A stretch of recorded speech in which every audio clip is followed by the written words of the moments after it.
দেশটোদেৰ মৰিগাঁৱৰ সাংবাদিক ৰাতুল ডেকালৈ শেষ শ্ৰদ্ধা।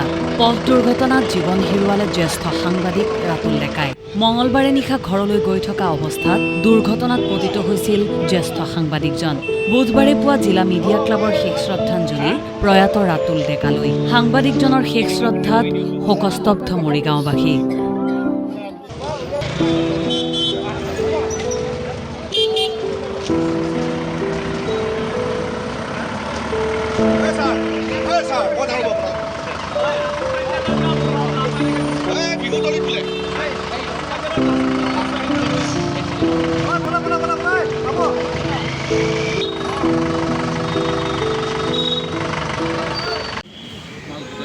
আমি তেখেতসকলৰ নাম কোনোবা ৰুইছোঁ সকলোকে তেখেতক শেষ শ্ৰদ্ধা জনাবৰ বাবে আপুনি সুবিধা প্ৰদান কৰিম।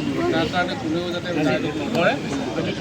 সমাজকৰ্মী মৰিগাঁও মিডিয়া ক্লাবৰ সভাপতি সমগ্ৰসকল যোৱাকালি হঠাৎ ৰাতুল ডেকাৰ এক পথ দুৰ্ঘটনাত মৃত্যু প্ৰতি শেষ শ্ৰদ্ধা